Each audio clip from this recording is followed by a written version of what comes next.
네, 안녕하세요. 주식은 역시 길이길이새 길이십니다. 안녕하세요, 여러분들. 자, 목요일이 끝나가고 있습니다. 오늘 또 막 새로운 주도주가 막 등장하면서 내가 더 올라가고 싶어 이렇게 말을 하고 있는데 어떠한 기업들이 많이 또 올랐는지 그리고 관련된 경제 소식은 뭐가 있었는지 빠르게 확인해 보도록 하겠습니다. 같이 공부하시죠. 렛츠 기릿! 항상 최대한 빠르게 그리고 핵심만 전달해 드리도록 노력하도록 하겠습니다. 첫 번째 소식입니다. 자, 어제 미국에서 SMR 관련주, 원자력 관련주가 매우 좋은 흐름을 나타냈는데요. 왼쪽에 보다시피 뉴스케일 파워라는 기업이 하루아침에 무려 40%나 급등하는 모습. 그렇다면 어제 미국에서 이렇게 많이 오른 이유가 뭔가? 바로 아마존에서 부족한 전력을 확보할 수 있도록 SMR 개발을 추진한다라는 소식이 나왔습니다. 어제 우리가 봤었죠. 구글 또 SMR을 운영하는 카이로스 파워와 전력 구매 계약을 체결한 바 있었는데, 그런데 이러한 소식이 구글 다음에 아마존, 그럼 뭐 다른 빅테크도 하는 거 아니냐, 이러한 기대감이 터져 나오며 SMR 관련주가 급등했다고 합니다. 자, 아시다시피 SMR은 건설이 용이하고 저렴하며 전력 공급이 안정적인 장점을 가지고 있어서 빅테크들의 전력 공급처로 지목되고 있는데요. 그래서 이제 이러한 소식으로 어제 미국장에서는 뉴스케일 파워가 40% 급등, 오픈 AI가 투자 중인 SMR 업체 오클로는 42%나 급등했다고 합니다. 그리고 이러한 소식은 당연히 우리나라 장에도 영향을 줬죠. 아침부터 매우 급등하는 모습, 서정 기전, 우진엔텍, 두산 에너빌리티 등등 많은 원자력 관련주가 좋은 모습을 나타냈습니다. 자, 그래서 두산 에너빌리티랑 우진엔텍의 주봉을 보시면은 얼마 전에 체코 원전 수주했을 때 그때 고점 치고 지금은 쭉 빠져 있는 상황인데 한 번 더 영차하는 모습을 보여줍니다. 여기서 다시 또 올라갈 수 있을지에 대해서는 원전주는 생각보다 엉덩이가 무거워서 그렇게 될지는 모르겠으나, 하지만 연속적으로 이러한 관련 소식이 나타나 준다면은 분명히 나쁘지 않은 결과를 가져올 수도 있겠죠. 그리고 우리가 매번 공부했다시피 체코에서 끝날 게 아닐 겁니다. 이번 정부에서 원전에 대한 그러한 열망이 분명 존재하고 있기 때문에 충분히 올해 말이나 뭐 내년 초 또 다른 수주 기대감이 나온다, 이런 소식만 하나 뜨면은 다시 또 전 고점을 향해서도 갈 수 있겠죠. 그래서 그런 것들을 종합적으로 검토한 뒤 원전주를 내 포트에 편입할까 말까 고민을 해보시면 될 것 같습니다. 다만 요즘 장 특징이죠. 우진엔텍도 그랬습니다. 오늘 20% 넘게 급등하더니 지금은 반토막 난 모습인데, 요즘 들어서 뭐 때문인지 모르겠지만 많이 오르면 그냥 팔고 보자라는 심리가 좀 많아지는 것 같습니다. 예전 같았으면은 충분히 한두 개는 상한가 가고 그다음 나머지가 하락하는 그런 모습이 나타날 텐데, 그런데 요즘은 상한가 가기도 쉽지 않고 오르면은 그냥 팔아버리는 그런 모습이 좀 많더라고요. 그러다 보니까 급등하는 거 따라가지 말고 낚시꾼처럼 그 물고기가 이 앞을 지나간다는 확신을 가지고 잔잔할 때 사는 게 좀 필요하지 않나라는 생각이 드네요. 다음입니다. 비트코인에 대한 이야기를 계속할 수밖에 없습니다. 어느덧 비트코인 9,100만 원까지 왔고 1억은 당장 코앞이다라는 전망까지 등장하고 있는데요. 그런데 요즘 들어 비트코인이 조금 특이한 모습을 나타내고 있다고 하네요. 자, 아마도 기대분들 비트코인 투자를 하지 않더라도 김치 프리미엄이라는 단어는 알고 계실 거라고 생각합니다. 한때 우리나라에서 비트코인 거래가 너무 활발하다 보니까 외국보다 우리나라 비트코인이 더 비싼 기현상이 나타나는 걸 바로 김치 프리미엄이라고 말을 했는데, 그런데 요즘은 반대라고 해요. 한국 프리미엄 왼쪽에 보다시피 마이너스 0.75입니다. 오히려 해외보다 우리가 더 싸다는 의미라고 보고, 그렇다면 이렇게 낮아진 이유가 뭔가? 바로 국내 거래량이 해외 대비 저조하기 때문에 그렇습니다. 미국에서는 대선 기대감으로 급등하면서 해외 거래소에서 유입되는 투자 수요가 많아졌는데, 국내에서는 아직까지 이 흐름이 따라가지 못하고 있다는 거겠죠. 그리고 국내에서는 7월 가상자산 이용자 보호법이 시행되면서 가상자산 상장수가 줄고 마켓 메이킹이 금지되며 유동성 확보에 어려움이 생겨난 것, 이런 것들 때문에 한국 프리미엄이 사라졌다고 하는데, 그런데 개인적으로 우리나라 사람들은 오르는 주식, 오르는 종목, 그런 것들을 절대 가만히 놔둘 사람들이 아닙니다. 그렇기 때문에 결국 비트코인이 1억이 넘어가고, 그리고 아직까지는 좀 잠잠하겠지만 여러분들도 뭐 경제 채널이나 뭐 블로그 그런 것들 많이 보지 않겠습니까? 그런 것들 보다 보면은 이제 여기저기서 요즘 막 펩토론 얘기 좀 많이 나오죠. 그런 것처럼 비트코인 얘기가 막 나올 때쯤, 비트코인이 1억 넘어가고 신고가 내면서 뭐 알트코인이 어떻고 이런 얘기가 나올 때쯤, 그때는 분명히 김치 프리미엄이 또다시 생겨날 가능성이 높기 때문에 혹시나 코인을 투자한다면은 지금이 적기 아닐까? 해외보다 싸면은 차라리 지금 사서 나중에 더 비싸질 때면은 오히려 그것도 이득 아닐까? 이런 생각도 해볼 수 있겠네요. 다음입니다. 다시 나오는 버블론. 과거 미국 증시 폭락장을 예견했던 베리 베니스터 스티펠 최고 주식 전략가가 증시 급락 가능성을 경고했습니다. S&P 500 기준 향후 20% 이상 급락할 수 있다 이렇게 말을 했는데요. 그렇다면 그 이유가 뭔가? 바로 지금 흐름이 과거 4차례 있었던 버블이랑 유사하다고 합니다. 그래서 내년 S&P 500은 4,750까지 하락할 수 있다 이렇게 말을 했는데 그렇다면 코스피는 이거 한 2,000까지 빠진다는 의미가 되거든요. 진짜 난리가 날 것 같은데 개인적으로 뭐 언제 하락이 나타나도 이상하지 않다고 생각합니다. 보통 폭락장은 금리가 인하하는 시기에 나타났기 때문이죠. 그래서 그러한 흐름이 분명 나타날 수 있기 때문에 한 5에서 10% 정도의 현금 비중 그리고 혹시나 내년에 진짜로 코스피가 막 폭락이 나타났다. 그렇다면 나는 어떻게 투자할까? 이 정도 시나리오 정도는 적어볼 필요가 있다고 생각합니다.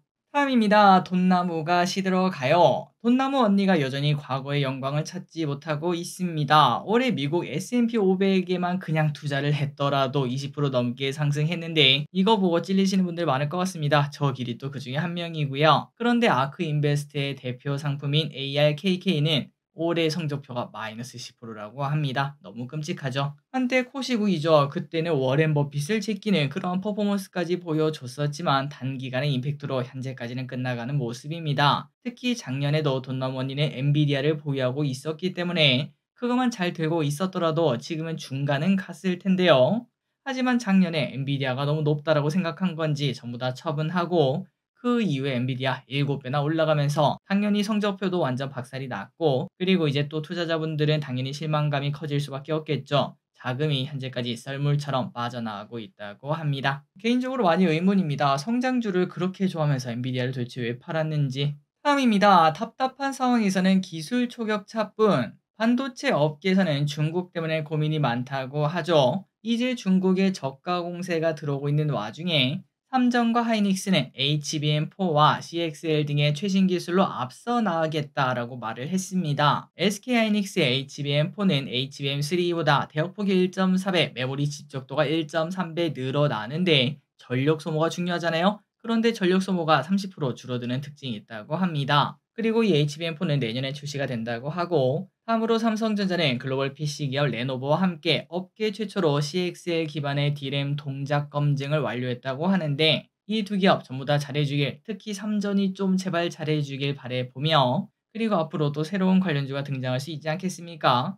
또한 CXL 관련주가 최근 들어 좀 많이 쉬어가는 모습을 나타내고 있는데 다시 한 번 더 쭉쭉 올라가는 모습이 나타나 줄지 볼 필요도 있겠습니다. 다음입니다. 몰랐었습니다. 한강 작가의 주요 작품이 영화화가 된 적이 있었다고 하네요. 그래서 이번에 CGV는 빠르게 한강 작가의 작품인 채식주의자와 흉터라는 영화를 재상영한다고 합니다. 채식주의자는 2010년에 개봉했다고 하며 순 제작비 단 3억 원대 저예산 영화라고 하네요. 그리고 흉터는 2011년 작품이라고 합니다. 아마 영화관을 찾는 사람들도 많을 것 같고 다만 상업 영화가 아니라 이제 예술 영화에 가깝다 보니까 재미만 보고 가기에는 좀 어렵지 않을까라는 생각도 듭니다.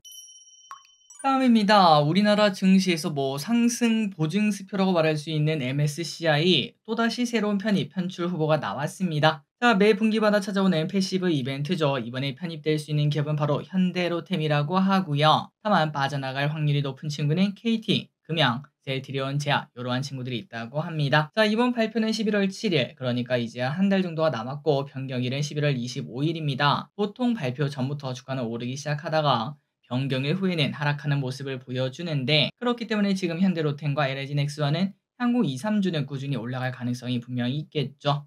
그리고 왼쪽에 현대로템 일봉을 보면은 어느덧 여기까지 왔고 다음으로 주봉을 보면은 올해 내내 이렇게 올라야지 MSCI에 편입되는구나 라는 것도 느낄 수 있습니다. 차트 둘 다 기가 막히네요. 다음입니다. 3.89 현대차로 가자. 요즘 외국인의 현대차 사랑이 역대급이라고 합니다. 최근 외국인이 삼성전자를 25 거래일 연속 매도 이게 거래일이니까 이런 거지 일자로 따지면 거의 2달 내내 매도하고 있는 거거든요. 그런데 현대차는 지속적으로 매수하고 있으며 그러다 보니까 현대차의 외인 지분율이 2019년 이후 최고치를 찍고 있다고 합니다. 자, 그런데 올해 초 이때 보면은 삼성전자가 아니 현대차가 막 잘 나갔던 때가 있지 않겠습니까? 이렇게 쭉쭉쭉 올라갈 때 그때 외국인 샀다면 이해하지만 요즘에는 도대체 왜 사나라는 의문이 좀 들었거든요. 그렇다면 왜 사고 있나 확인해 봤더니 중장기적인 시각으로 사고 있는 것으로 보인다고 하며 우리나라 기업들의 예상 실적이 3분기가 오면서 다들 떨어지고 있지 않겠습니까? 그런데 현대차는 오히려 방어하는 모습을 나타내며 결국 외국인이 우리나라 뭐 삼성전자를 팔았다고 그 돈 다 팔고 다른 나라로 가는 게 아니지 않겠습니까? 결국 대체제를 찾아야 되는데 방어도가 높은 현대차가 눈에 띈 것으로 보인다고 합니다. 그리고 증권가의 현대차 평균 목표가는 무려 35만 원, 지금보다 50%나 더 오를 수 있다. 여기에 베팅하고 있는데요. 과연 갈 수 있을지,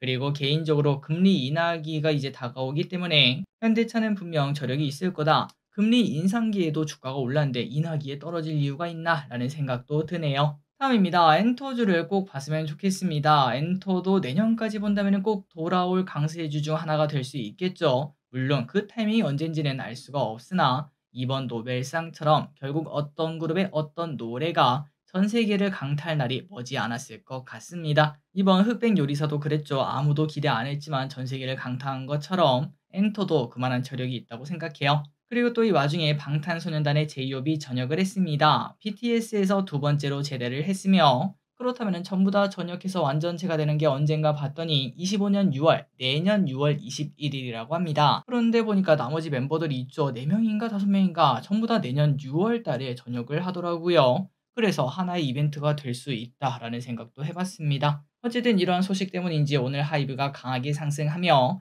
121선을 돌파했고요. 다른 엔터주도 소폭 상승하는 모습이었습니다. 왼쪽에 보시면은 하이브 이제 바닥에 살짝 고개를 들었고 그리고 SM과 YG를 보면은 둘 다 비슷한 차트죠. 야, 주봉을 봤을 때는 떨어지는 칼날이 아닌가 싶긴 하지만 일봉을 봤을 때는 그래도 고개를 조금 드는 모습입니다. 그리고 또 올해는 엔터 쪽에 사건 사고가 많지 않았겠습니까? 하지만 코로나 전이었죠. 2018년인가 2019년 버닝썬 게이트 막 등등 그런 것들이 나왔을 때 그때 당시에 엔터주가 박살나고 난 다음부터 진짜 미치도록 올라가지 않았겠습니까? 그 시국이 딱 지금이 아닐까라는 고민도 필요할 것 같습니다. 다음입니다. 디즈니 번개 패스 출시. 디즈니에서 줄 설 필요 없이 바로 탈 수 있는 번개 패스를 출시했다고 합니다. 그렇다면 번개 패스가 뭔가 봤더니 가격은 날짜와 수요에 따라 달라지며 정해진 개수를 한정 상품으로 출시한다고 합니다. 일단 당분간 미국 내 테마파크에서 시범적으로 시행된다고 하는데 가격은 우리나라 돈으로 환산하면 약 65만 원이 되는 경우도 있다고 하는데요. 참고로 하루 입장 가격이 최저 14, 15만 원이다 보니까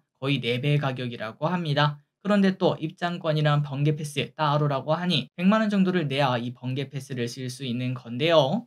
그럼에도 번개 패스를 쓰는 이유가 뭐냐? 어떤 기구든 대기 없이 그냥 바로 이용할 수 있고 그러다 보니까 돈은 많은데 시간이 많이 부족한 부유층 사이에서는 인기를 끌 것으로 보인다고 합니다. 자, 그런데 여기에 대해서 막 사회적 논란이 많죠. 돈이 아무리 많다고 하더라도 다른 시간에 뺏어도 되는 거냐? 이렇게 볼 수도 있다는 건데요. 아니, 야, 내가 내 돈 내고 그 줄 서서 내가 타겠다는데 니네가 왜 그러냐? 라고도 분명 말할 수 있겠지만 줄 서서 기다린 사람 입장에서는 그 사람 때문에 또 몇 명은 몇 분이 뒤로 밀리는 거 아니겠습니까? 이게 과연 정당한 사회냐? 뭐 이러한 논란도 존재는 하고 있다고 합니다. 다음입니다. 정말 오랜만에 초전도체 관련주가 급등하는 모습이 나타났습니다. 오늘 모비스라는 기업은 상한가를 갔다가 돌아오는 모습을 나타냈고 관련주도 상승하는 모습을 나타냈는데요. 그렇다면 도대체 뭐 때문에 또 그런 건가? 뭐 또 발견했냐 하고 봤더니 진짜 발견했습니다. 바로 연세대, 온 세상이 온 세상이 연세대예요. 이번에 노벨상을 받은 한강 작가도 연세대 출신이라고 하죠. 어쨌든 연세대 김근수 교수팀이 세계 최초로 고체 물질에서 전자가 액체의 특징과 고체의 특징을 모두 가진 전자 결정 조각을 발견했다고 합니다. 뭔가 말이 어려운데 새로운 모습을 발견했고 그리고 이게 초전도체와 초유체 같은 물리학 난제의 비밀을 풀 수 있는 열쇠가 될 수 있다. 뭐 이런 얘기가 나오더라고요. 그래서 오늘 초전도체가 엄청나게 상승했으나 그런데 개인적으로 이게 그렇게 길게 갈 테마일지는 잘 모르겠습니다. 다음입니다. 토마토가 요즘 많이 비싸다고 합니다. 폭염으로 인해 토마토 생육이 잘 되지 않으면서 토마토 가격이 급등했다고 하는데요. 한국농수산식품유통공사에 따르면은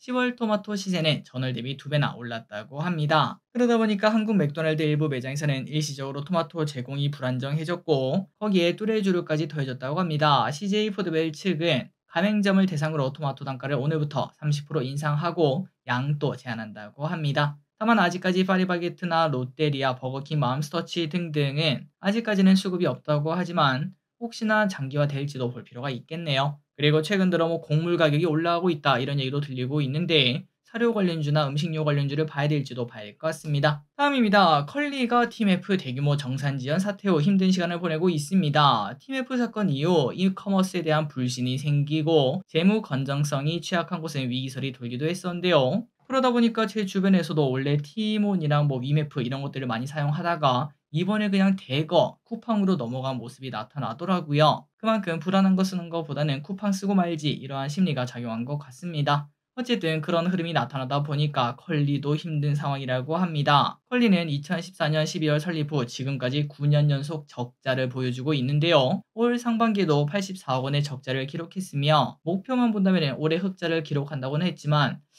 이게 가능할까라는 생각이 듭니다. 한때 프리 IPO에서는 4조 원의 가치를 인정받고 싶어 했지만 지금은 10분의 1 토막인 4천억 이 정도밖에 가치를 인정받지 못하고 있다고 합니다. 과연 컬리는 다시 살아올 수 있을까요? 다음입니다. 겨울을 앞두고 영국에서 또 새로운 변이 바이러스가 확산되고 있습니다. 물론 코로나가 더 이상 우리에게 걱정을 주진 않을 것 같지만 어쨌든 한번 보자면은 바이러스 이름은 XEC로 지난 4주 동안 관련 입원 환자가 증가세를 보이고 있다고 하네요. 물론 아직까지 전체 감염에서 차지하는 비중은 그렇게 많지는 않다고 하지만 올 겨울에는 지배종으로 될 수도 있다고 합니다. 마지막입니다. 현대차가 도요타랑 협력한다는 소식입니다. 어디서 협력하냐? 바로 AI 로봇 개발 때문이라고 하는데요. 아니 길에 그 로봇은 현대차가 잘하는 거 아니냐? 맞습니다. 보스턴 다이내믹스랑 협력해서 그 휴머노이드 아틀라스 로봇 있죠. 거기다가 도요타 연구소의 대형 행동 모델을 활용해 휴머노이드 로봇 개발을 가속화한다고 합니다. 그러니까 혼자 할 수도 있을 것 같긴 한데 둘이서 굳이 힘을 합친다는 거고 그렇다면 그 이유가 뭘까요? 맞습니다. 테슬라의 휴머노이드 로봇 때문에 그렇죠. 저거 잡아야 된다. 이러한 생각에 이 두 회사가 힘을 합치는 모습을 보여줬다고 합니다. 그래서 향후 몇 년 내에 자동차 제조 공장에는 현대차와 도요타가 만든 휴머노이드 로봇이 투입될 것으로 보인다고 하네요. 잘 되길 바랍니다. 자, 오늘의 공부 여기까지 끝났습니다. 항상 이렇게 같이 공부해서 진심으로 감사합니다. 지금까지 길이셨습니다. 빠이요.